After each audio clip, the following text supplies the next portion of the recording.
ഇറാനുമായുള്ള പുതിയ കരാറിനെതിരെ ഇസ്രായേൽ ഭരണകൂടത്തിൽ നിന്നുയരുന്ന വിമർശനങ്ങൾക്ക് കടുത്ത മറുപടിയുമായി American vice president JD Vance. നിലവിലെ ആഗോള സാഹചര്യത്തിൽ ഇസ്രായേലിന് പിടിച്ചു നിൽക്കാൻ ശേഷിയുള്ള ഒരേ ഒരു സഖ്യകക്ഷി ഡൊണാൾഡ് ട്രംപ് മാത്രമാണെന്നും അദ്ദേഹത്തിനെതിരെ തിരിയുന്നത് ഇസ്രായേലിന്റെ താൽപര്യങ്ങൾക്ക് വിരുദ്ധമാണെന്നും വാൻസ് ഓർമ്മിപ്പിച്ചു. ഇറാനുമായുള്ള കരാറിനെ ചൊല്ലി ഇസ്രായേൽ ക്യാബിനറ്റിലെ ചില അംഗങ്ങൾ പരസ്യമായി രംഗത്തെത്തിയതോടെയാണ് വാൻസ് രൂക്ഷമായ ഭാഷയിൽ പ്രതികരിച്ചത്. ഇസ്രായേൽ മന്ത്രിമാർ യാഥാർത്ഥ്യം മനസ്സിലാക്കണമെന്ന് വൈറ്റ് ഹൌസിൽ നടത്തിയ വാർത്താ സമ്മേളനത്തിൽ സംസാരിക്കവേ വാൻസ് ആവശ്യപ്പെട്ടു. തങ്ങളെ പിന്തുണയ്ക്കുന്ന ഏക രാഷ്ട്ര തലവനെതിരെ ഇസ്രായേൽ മന്ത്രിമാർ തിരിയുന്നത് ശരിയല്ലെന്നും ഇസ്രായേലിന്റെ ഏറ്റവും വലിയ പ്രശ്നം അമേരിക്കൻ പ്രസിഡന്റ് ആണെന്ന് കരുതുന്നുണ്ടെങ്കിൽ അവർ യാഥാർത്ഥ്യത്തിലേക്ക് കണ്ണു തുറക്കണമെന്നും വാൻസ് മുന്നറിയിപ്പ് നൽകി. ഇസ്രായേലിന്റെ പ്രതിരോധ ആവശ്യങ്ങൾക്കായി അമേരിക്ക നൽകുന്ന സഹായങ്ങളെയും വാൻസ് എടുത്തു പറഞ്ഞു. ഇസ്രായേലിനെ സംരക്ഷിക്കുന്ന പ്രതിരോധ ആയുധങ്ങളിൽ 2/3 ഭാഗവും അമേരിക്കൻ നിർമ്മിതമാണെന്നും അമേരിക്കൻ നികുതിദായകരുടെ പണമാണ് ഇതിനായി ചെലവാക്കുന്നതെന്നും വാൻസ് പറഞ്ഞു.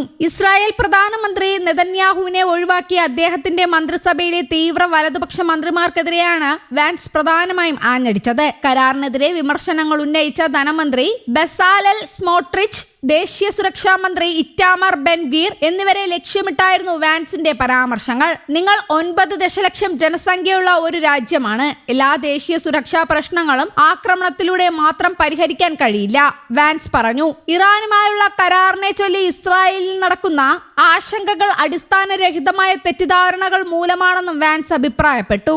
ഇറാനുമായുള്ള കരാർ അവരുടെ ആണവായുധ ബാലിസ്റ്റിക് മിസൈൽ പദ്ധതികളെ പൂർണ്ണമായും നിയന്ത്രിക്കുന്നില്ലെന്നും ലബനനിലെ ഹിസ്ബുള്ളക്കെതിരായ ഇസ്രായേലിന്റെ സൈനിക നീക്കങ്ങളെ ഇത് പ്രതികൂലമായി ബാധിക്കുമെന്നാണ് ഇസ്രായേലിന്റെ വാദം. സാമ്പത്തിക ഉപരോധത്തിലൂടെ ഇറാൻ തകർച്ചയുടെ വക്കിലെത്തിയിരിക്കെ അമേരിക്കയുടെ ഈ കരാർ അവർക്ക് വലിയൊരു ആശ്വാസമായെന്ന വിലയിരുത്തലാണ് ഇസ്രായേൽ മന്ത്രിസഭാ യോഗത്തിൽ ഉയർന്നത്. അതേസമയം പ്രധാനമന്ത്രി ബെഞ്ചമിൻ നെതന്യാഹു കരാറിനെതിരെ ഔദ്യോഗികമായി പ്രതികരിച്ചിട്ടില്ല. അമേരിക്കയുമായുള്ള ബന്ധം വിലമതിക്കുന്നുണ്ടെന്ന് വ്യക്തമാക്കുമ്പോഴും തെക്കൻ ലബനനിൽ ഇസ്രായേൽ സൈന്യത്തിന്റെ സാന്നിധ്യം തുടരുമെന്നാണ് നെതന്യാഹുവിന്റെ ഓഫീസിന്റെ വിശദീകരണം. ഇതിനിടെ സമാധാന ചർച്ചയുടെ ധാരണാപത്രം അന്തിമമാക്കിയിട്ടില്ലെന്നും ചർച്ചകൾക്കായി സ്വിറ്റ്സർലാൻഡിലേക്കുള്ള JD വാൻസിന്റെ യാത്ര മാറ്റിവെച്ചതായും വൈറ്റ് ഹൌസ് സ്ഥിരീകരിച്ചിട്ടുണ്ട്. ഇസ്ലാമാബാദ് മെമ്മോറണ്ടം ഓഫ് അണ്ടർസ്റ്റാൻഡിംഗ് എന്നറിയപ്പെടുന്ന ധാരണാപത്രത്തിൽ ഇരു രാജ്യങ്ങളും ഒപ്പുവെച്ചതോടെ 3 മാസം പിന്നിട്ട യുദ്ധത്തിന് താൽക്കാലിക വിരാമമാവുകയാണ്. സമാധാന കരാറിന് പിന്നാലെ ഇന്ന് നടത്താനിരുന്ന ചർച്ച മാറ്റിവെച്ചതായി അമേരിക്കയും ഇറാനും അറിയിച്ചു.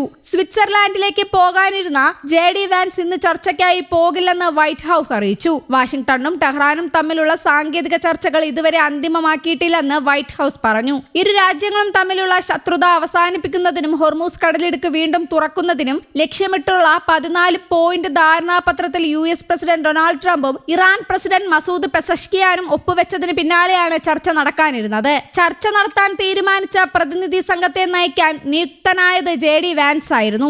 അതേസമയം വളരെ വേഗത്തിൽ തന്നെ ചർച്ച നടത്തുമെന്നും വൈറ്റ് ഹൌസ് അറിയിച്ചു. പാകിസ്ഥാൻ, ഖത്തർ എന്നീ രാജ്യങ്ങളുടെ പ്രതിനിധികൾ ചർച്ചയിൽ മധ്യസ്ഥരാകുമെന്നും വൈറ്റ് ഹൌസ് വ്യക്തമാക്കി. പശ്ചിമേഷ്യയിലുള്ള പൂർണ്ണമായ ഒരു വെടിനിർത്തലാണ് അമേരിക്ക പ്രതീക്ഷിക്കുന്നത്. അവിടെയുള്ള എല്ലാവരും തങ്ങളുടെ പ്രതിബദ്ധതകൾ പാലിക്കണമെന്ന് ട്രംപ് വ്യക്തമാക്കി. അതേസമയം സമാധാന കരാർ ചർച്ച ചെയ്യുന്ന ട്രംപിനെ തങ്ങൾ വിശ്വസിക്കുന്നുവെന്ന് ഇസ്രായേൽ അംബാസഡർ ഡാനി ഡനോൺ ഐക്യരാഷ്ട്രസഭയിൽ പറഞ്ഞു.